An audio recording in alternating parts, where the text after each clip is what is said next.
O Grêmio chegou na Argentina com novidades. A Musso está de volta à lista e um indício pode fazer com que o Grêmio coloque 3 zagueiros contra o Riestra. A gente vai falar sobre essa chegada que teve protestos contra o técnico Luiz Castro e também um jogador do Grêmio. Também vamos falar sobre Gabriel Mack, que recebeu uma nova sondagem, dessa vez mais oficial, do Shakhtar Donetsk, e também vai ter olheiros de outro clube europeu observando o garoto em Porto Alegre no próximo final de semana.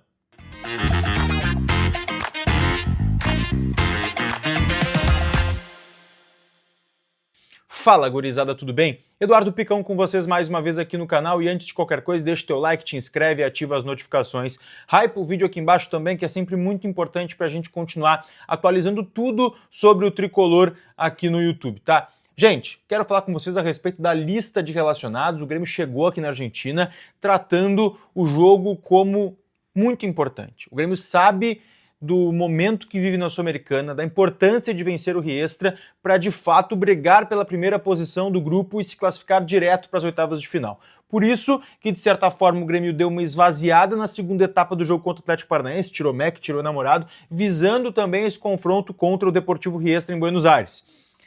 Mas a chegada tem alguns elementos importantes, tá? Eu quero começar com o protesto, vocês estão vendo imagens aí na tela. Vontade, mano, cadê a raça? Tem que ganhar amanhã, vontade. Vamos ganhar amanhã. O salário é um dia, aumenta o pagamento. Tem que vontade empatado. Não chega empatado. Só quero vontade, velho. Vocês estão jogando Grêmio aqui, ó. Vocês estão jogando Grêmio, vocês não estão jogando hoje. Vamos botar vontade. Que 4 torcedores fizeram na chegada do Grêmio aqui em Buenos Aires. É importante a gente relatar, mesmo sendo 4 torcedores, porque é num país muito distante, tinha um número baixo de torcedores, então 4, mesmo que seja um número baixo, é um número relevante para esse protesto.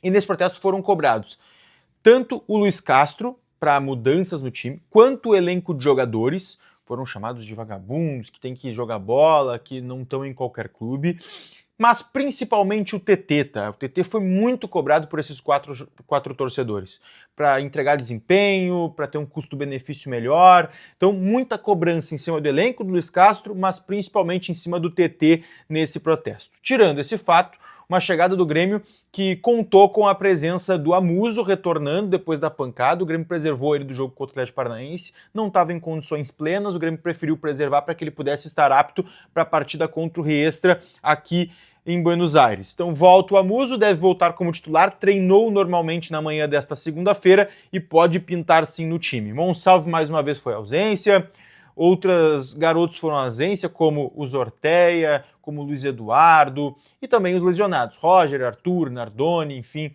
Marlon, esses que estão fora, pelo menos por um tempo mais significativo. Dentro disso, se a gente fosse trabalhar com um provável time, a gente colocaria aqui uma outra possibilidade, porque o Grêmio trouxe 5 zagueiros, tá? Wagner Leonardo, Kahneman, Balbuena, Vieri e Gustavo Martins, 5 zagueiros. E a partir disso a gente pode colocar a possibilidade da repetição do esquema utilizado contra o Atlético Paranaense, de 3 defensores. Isso porque não é comum o Grêmio relacionar 5 zagueiros para um jogo fora de casa. Mas a gente sabe que um dos times que foi trabalhado como time titular para a partida nos treinamentos foi com o Everton no gol, Pavon na lateral direita, Gustavo Martins, Vieri e o Pedro Gabriel, o meio-campo de Léo Pérez, Dodi, Gabriel Mack, pelo lado direito é Namorado, Carlos Vinícius lá na frente e o Amuso pelo lado esquerdo, com uma dúvida para o TT jogar. Se ele optar pelos 3 zagueiros, ou ele vai tirar o Pavon e jogar o Enamorado para ala, e aí colocar um zagueiro a mais, ou vai tirar um dos pontas, o Amuso ou o próprio Enamorado, para colocar um zagueiro a mais. Mas a tendência hoje é de uma não repetição do esquema, mas eu faço esse asterisco porque o Grêmio trazendo 5 zagueiros sempre é um indício de algo, tá? Pra gente falar então sobre Gabriel Mack, porque hoje a informação do Simon Bianchini é de que o Shakhtar Donetsk da Ucrânia voltou a demonstrar interesse pelo Mack, que já havia feito uma proposta na temporada passada de cerca de 12 milhões de euros, com gatilhos que podia chegar em 17, e deve formalizar de forma oficial esse interesse ao Grêmio, de que vai fazer uma proposta. Então o Grêmio está recebendo isso do Shakhtar, de que deve receber uma proposta oficial na metade do ano pelo garoto. Na temporada passada, o Mack não quis sair para o Shakhtar porque se enxergou num clube maior do futebol europeu. Mas a proposta deve chegar, deve ser uma proposta maior do que o Grêmio recebeu, por óbvio, né? De 12 milhões de euros, deve ser uma proposta um pouco maior. Preparam, então, os ucranianos algo nesse sentido. Mas é importante a gente colocar aqui também que o Vídeo Real da Espanha, que a gente já tinha trazido aqui no canal, tem interesse no MEC, sondou a situação do garoto, vai mandar um olheiro que no próximo final de semana, contra o Flamengo, deve estar observando o Gabriel Méc na partida, tá?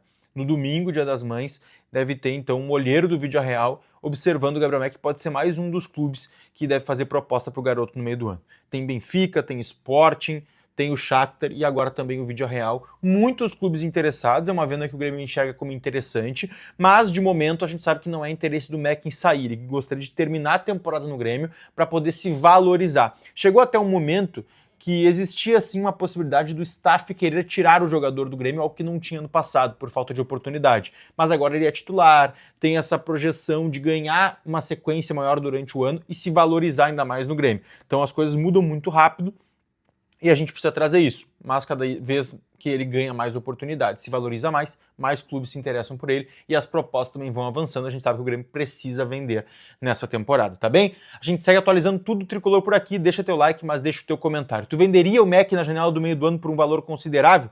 Qual time tu escalaria do tricolor dentre esses relacionados que a gente trouxe aqui para vocês? Beijo!